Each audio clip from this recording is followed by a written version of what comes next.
I'll never forget the sound of the lawyer's voice echoing through that cold office, each word cutting through the silence like a rusty blade. My cousins sat in their stiff Sunday clothes, pretending to look solemn, but I could see the anticipation in their eyes. Grandpa's will was finally being read, and everyone expected to walk out a little richer that day. Everyone except me. Grandpa's farm had been in the family for generations. To me, it was more than land. It was where I learned to drive, where he taught me how to fix engines, where summers smelled like cut hay and diesel. But to the rest of the family, it was just acreage, equipment, and whatever money might be left hidden in old barns. When the lawyer reached my name, he hesitated. "To my grandson, Luke," he began, glancing at me briefly, "I leave my tractor." A ripple of poorly concealed laughter ran through the room. My cousins exchanged smirks. One of them, Brian, muttered under his breath, "Guess someone's getting a ride to nowhere." That was it. No house, no savings, no parcel of land, just Grandpa's old, beat-up 1952 John Deere tractor that hadn't run in years. I felt my face burn as everyone else received their portions. Money, property, investments. I forced a polite nod, but inside I felt small. As we walked out, Brian clapped me on the back, his grin wide. "Better start practicing your plowing, farmer boy." I didn't answer. Something about the way Grandpa chose his words in the will stuck with me. He was a practical man, but he never did anything without a reason. I didn't know it yet, but that dusty tractor was holding a secret. The day after the will reading, I drove out to the farm alone. The old gravel road crackled beneath the tires of my pickup truck, and for a moment, I could almost imagine Grandpa sitting beside me like he used to, whistling tunelessly through his teeth. The October sun cast a soft golden light over the fields, and the barn's faded red paint seemed even duller than I remembered. It had been months since I last visited. After Grandpa's passing, the place felt frozen, like time itself had stopped the moment he took his final breath. Weeds crept through the fence lines, the tool shed door hung crooked on its hinges, and a broken windmill squeaked rhythmically with every breeze. But under all that neglect, the soul of the farm was still there. It was in the smell of earth after the morning dew. It was in the distant sound of crows circling the fields. It was in the silence, a silence that felt familiar. I parked near the barn and got out, breathing deeply. That air carried memories, long summer evenings riding the tractor with Grandpa, oil-stained hands, the taste of lemonade on hot days. My eyes landed on the tractor itself, parked beneath the lean-to shelter, its green paint chipped and dull, its tires half deflated. It looked smaller than I remembered, almost fragile. I ran my hand across the hood. The metal was cold and rough. For a moment, I thought about just leaving it there to rust, like everyone probably expected me to. But something inside me resisted. This wasn't just a machine. This was his tractor, and somehow I felt that meant something. I decided to bring it back to life, starting that very afternoon. I grabbed a toolbox from the barn, the same one Grandpa had used for decades. Its handle was worn smooth, and inside every wrench and screwdriver had its place, like a soldier in formation. He was meticulous about his tools. That alone brought a small smile to my face. I knelt beside the tractor, lifted the hood, and stared at the engine. Dust, rust, and cobwebs greeted me like an old friend who hadn't aged well. As I worked, I could almost hear Grandpa's voice guiding me. "Don't force it, Luke. Machines talk if you listen." I loosened bolts, checked lines, and cleaned out the carburetor. Piece by piece, the tractor started to look less like a relic and more like a challenge. It wasn't going to be easy, but I was determined. That's when I noticed something strange. Underneath the seat, the bolt seemed newer than the rest of the machine. The leather seat cushion was cracked and torn, but the metal screws holding it down were shiny, almost recent. Grandpa never replaced things unless he had a reason. Curiosity got the better of me. I fetched a socket wrench and started unscrewing the seat. Each bolt came out smoothly, as if someone had put them there not too long ago. When I finally lifted the seat off, I expected to find maybe a nest or more rust. Instead, there was a small rectangular indentation in the metal base, like a hidden compartment. My heart picked up speed. There was definitely something there, something Grandpa had intentionally concealed. I ran my fingers along the edges, feeling for a latch or a loose panel. Nothing moved, but the fact that it existed at all made my pulse race. I knew I'd found my first clue. The discovery kept me awake that night. I lay in my old bedroom at the farmhouse, staring at the ceiling while the wind creaked through the walls. That hidden space under the tractor seat wasn't an accident. Grandpa was deliberate about everything he did, from the way he planted his crops to the way he folded his handkerchiefs. If he built a secret compartment, there was a purpose. Early the next morning, I returned to the barn with fresh determination. Dust particles swirled through the cold air as I opened the large sliding door, and the familiar smell of hay and motor oil hit me. The tractor sat exactly where I'd left it, bathed in a soft shaft of golden sunlight. I grabbed a flashlight and a flathead screwdriver, then knelt beside the exposed seat frame. I ran the light over the compartment again, slower this time. There was a thin seam along the back edge that I hadn't noticed before, almost invisible beneath a layer of grime. I carefully slid the screwdriver into the gap and applied gentle pressure. For a moment, nothing happened. Then, with a faint metallic click, the panel shifted. My hands trembled as I lifted it open. Inside, tucked neatly in the shallow cavity, was a small metal box about the size of a lunch tin. It was old, but surprisingly well preserved, its surface engraved with faint initials, HM. Grandpa's. The latch was stiff, but it opened with a satisfying snap. Inside the box was a folded piece of yellowed paper, a small key tied to a string, and an old photograph. I stared at them, hardly breathing. The photograph showed Grandpa as a young man, standing beside the very same tractor. But behind him, there was a barn I didn't recognize. The mystery had just deepened. I carefully unfolded the photograph, holding it by the edges as if it might crumble in my hands. The image was slightly faded, but the details were clear enough. Grandpa looked to be in his 20s, wearing overalls and a confident grin. The tractor behind him was freshly painted, its metal gleaming like new. But what caught my attention wasn't Grandpa or the tractor. It was the barn in the background. I'd grown up on this farm. I knew every corner, every fence post, every inch of the land like the back of my hand. But the barn in that picture didn't exist here. Ours was a traditional red structure with a pitched roof. The one in the photo had stone walls, a tall arched entrance, and a distinctive weather vane shaped like a rooster. I had never seen it before. I flipped the photo over, hoping for some scribbled clue. There was a date written in neat cursive. June 1954. Beneath it, 2 words. The beginning. My pulse quickened. What beginning? Grandpa had always been private about his younger years, often changing the subject when I asked questions. I examined the key next. It was small, brass, and well-worn, tied to a piece of string that looked newer than the box itself. The key didn't match anything I recognized from the farm. No padlocks, no house doors. It was clearly meant for something specific. I sat back on my heels, staring at the photograph again. That barn had to be real, and somehow, Grandpa had connected it to this tractor and this key. Maybe it was a place he'd owned before. Or maybe it still existed somewhere nearby. Either way, I needed to find it. Grandpa had left me a trail, and now it was up to me to follow it. I knew there was one person who might recognize that barn. Mrs. Thompson, our longtime neighbor. She'd lived down the road for as long as I could remember, and if anyone had stories about Grandpa's early years, it was her. She and Grandpa used to sit on her porch for hours, sipping sweet tea and talking about the old days.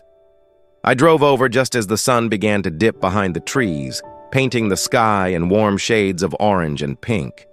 Her white farmhouse stood unchanged by time, its porch swing gently swaying in the breeze. When she saw me pull up, she opened the door with a wide smile. "Well, if it isn't Luke, haven't seen you in ages, dear," she said, pulling me into a hug that smelled like lavender and cinnamon. We sat on the porch, and after some small talk, I carefully pulled the photograph from my jacket pocket and handed it to her. She squinted at it through her glasses. For a moment, her smile faded, replaced by a look of recognition. "Good heavens," she whispered. "I haven't seen that place in decades." "You know it?" I asked quickly. She nodded slowly. "That's the old Miller barn, just past the creek, near the edge of the woods. It was abandoned long before you were born. Your grandpa used to spend a lot of time there when he was young, though he never talked about why." Her words made something stir inside me. The Miller barn. I'd heard the name before in passing, but never paid attention. Mrs. Thompson leaned closer, lowering her voice. "Luke, if you're thinking of going there, be careful. That place holds old secrets." I gripped the photo tighter. Secrets were exactly what I was after. The next morning, a heavy fog blanketed the fields, softening the edges of everything. It was the kind of morning Grandpa used to call good-thinking weather. I slipped the photograph and the key into my jacket pocket and set out on foot toward the creek. The air was crisp, carrying the earthy scent of damp soil and fallen leaves. The path wasn't exactly familiar, but some part of me remembered wandering these woods as a child, following Grandpa on little adventures. We'd go fishing near the creek or collect smooth stones he claimed were good luck. Back then, I never noticed the narrow trail that branched off deeper into the trees. Now, with Mrs. Thompson's directions echoing in my mind, I found it almost immediately. The trail wound through thick underbrush, the fog weaving between tree trunks like smoke.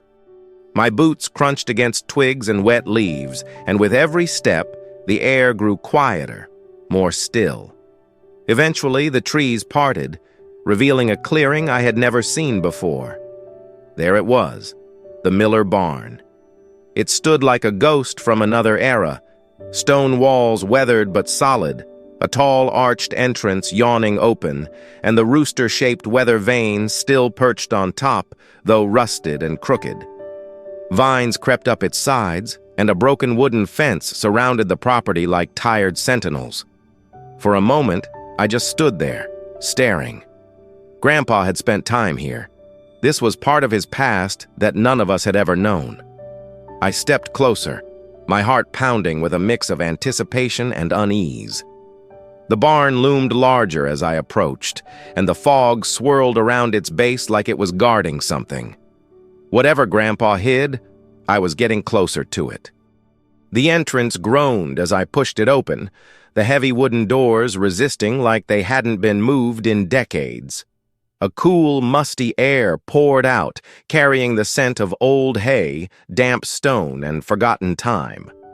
My flashlight beam cut through the darkness, revealing dust swirling like tiny ghosts in the air. The interior was surprisingly intact. Wooden beams arched overhead, and remnants of farm tools hung on the walls, frozen in place by layers of cobwebs. I stepped inside slowly, each footstep echoing through the cavernous space. My pulse quickened.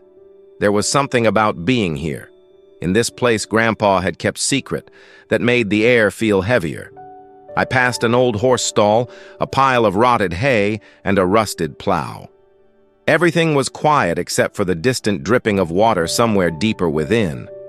Toward the back of the barn, I noticed a ladder leading up to a loft. The wood looked brittle but stable enough. Climbing carefully, I reached the upper level and found a small window overlooking the clearing. Sunlight filtered weakly through the fog, casting long, slanted shadows across the dusty floorboards. Then I saw it, a large wooden chest, tucked into the far corner, partially hidden beneath a moth-eaten tarp. My breath caught. The brass lock on the front had the same shape as the key I'd found beneath the tractor seat. I pulled the key from my pocket, hands trembling slightly. It slid into the lock as if it had been waiting all these years. With a soft click, it turned. The lid creaked open, releasing a faint smell of cedar and age. Inside were bundles of papers tied with twine, a leather-bound notebook, and several small wooden boxes. Whatever was inside, Grandpa had protected it carefully. I lifted the leather-bound notebook out of the chest, brushing off a thick layer of dust. The cover was cracked with age, the leather soft and worn like something Grandpa had carried for years. On the first page, written in his unmistakable blocky handwriting, were the words, "For the one who listens." My chest tightened. It felt like he was speaking directly to me. I sat down on the loft floor, the notebook balanced on my knees, and began to read. The earliest entries were from the early 1950s. Grandpa wrote about buying the tractor, restoring the farm, and dreams he had for the land. His words were practical but warm, like a man who loved the soil beneath his feet. Then the tone shifted. One entry described how he discovered something strange near the Miller barn during a late-night ride. He wrote about hearing metallic clanging in the woods like machinery underground. Another entry mentioned meeting a man with a briefcase who offered to buy the land near the creek for 10 times its value, an offer Grandpa refused without hesitation. The deeper I read, the more cryptic the notes became. He mentioned a hidden room, a decision that changed everything, and repeatedly circled the word legacy in bold strokes. Some pages contained rough sketches, a map of the farm, arrows pointing toward the Miller barn, and a symbol that looked like an intertwined key and wheat stalk. I realized this wasn't just a diary. It was a record of something bigger. Grandpa hadn't just hidden a few keepsakes. He'd hidden a story, one that seemed to involve the land itself. I closed the notebook gently, my heart pounding. Whatever Grandpa had guarded all these years was still out there, waiting for me to uncover it. I placed the notebook carefully beside me and reached back into the chest, pulling out one of the small wooden boxes. It was surprisingly light. The lid slid open easily, revealing several folded sheets of thick yellowed paper. As I unfolded them one by one, I realized they formed a single detailed map of the farm and its surrounding land. The map was hand-drawn with precise lines, marked with measurements, landmarks, and even elevation notes. Grandpa's handwriting labeled familiar places, the main house, the barn, the creek. But there were also markings I didn't recognize, dotted paths through the woods, small X's scattered near the Miller barn, and a large circle drawn in red ink near the northern edge of the property. Beside the circle, Grandpa had written just 2 words: buried truth. I traced the lines with my finger, feeling a strange mix of excitement and disbelief. Why would Grandpa go through all this trouble? Was he hiding something valuable? Or was it something more personal? A story no one else knew. One of the papers tucked at the bottom of the box was a smaller diagram, almost like a blueprint. It showed the Miller barn from above, with a faint outline indicating a trap door in the loft. My pulse quickened. I glanced around the loft again, eyes scanning the floorboards for any sign of it. And then I saw it. A square outline near where the chest had been, almost invisible beneath years of dust. My hands shook as I brushed the dirt away, revealing a metal ring set into the wood. Grandpa's notes, the map, the key. They were all leading to this. I took a deep breath, hooked my fingers under the ring, and pulled. The wooden panel lifted with a long, tired groan, releasing a gust of cool, stale air from the darkness below. A narrow staircase descended into what looked like a cellar built beneath the barn. My flashlight beam trembled slightly as I pointed it downward. The steps were old, but solid, carved from thick planks that had somehow survived decades untouched. I hesitated for a moment, kneeling at the opening. This was no ordinary storage space. Grandpa had gone to great lengths to hide it, and judging by the dust, no one had been down there in a very long time. But something inside me pushed forward. Maybe it was curiosity. Maybe it was the feeling that Grandpa had left this trail for me and me alone. I took a deep breath and started down. The air grew cooler with each step, carrying a faint metallic scent, like old tools or machinery. When I reached the bottom, my flashlight revealed a surprisingly large underground room. Stone walls surrounded me, and shelves lined with jars, boxes, and rusted equipment filled the space. At the far end stood a workbench. Papers, tools, and strange mechanical parts were scattered across it, as if Grandpa had been in the middle of something important and simply walked away one day. On the wall above the bench hung a faded American flag and a framed photograph of Grandpa with several men in suits, none of whom I recognized. They stood in front of what looked like the Miller barn, but behind them was a structure I had never seen before. Then, tucked beneath the workbench, I spotted a large wooden crate marked with Grandpa's initials. It was secured with a heavy padlock. I reached into my jacket pocket and felt the small brass key press against my palm. My heart pounded as I knelt beside the crate. The padlock was old but sturdy, its metal cool against my fingers.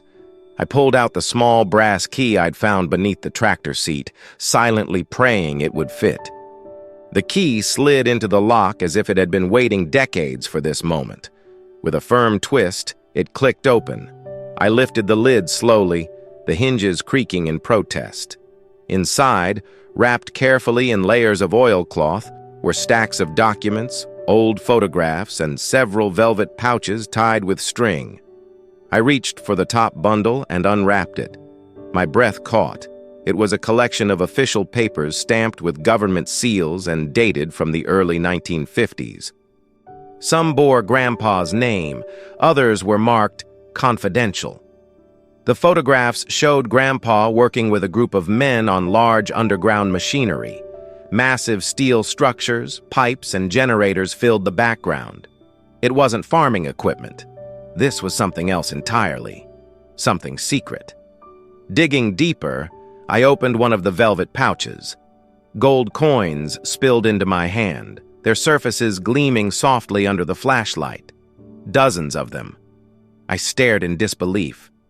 Grandpa had hidden a fortune beneath an old barn, and no one had ever known. But it wasn't just about money. The papers told a story.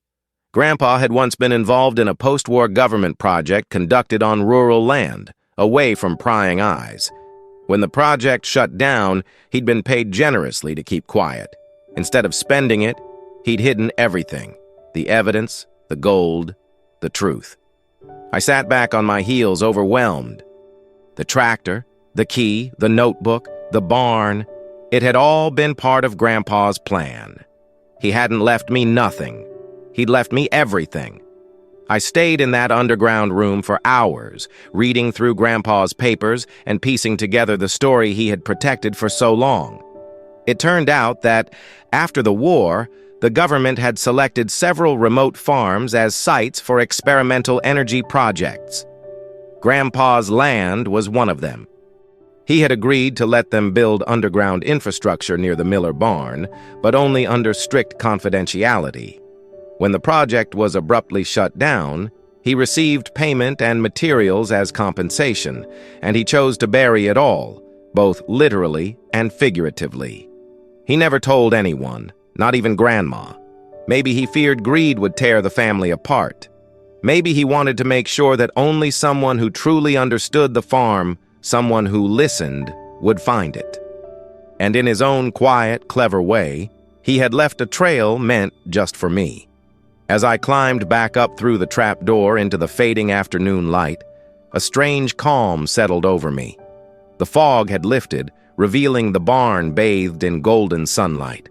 I looked around and imagined Grandpa standing there, arms crossed, that half-smile on his face.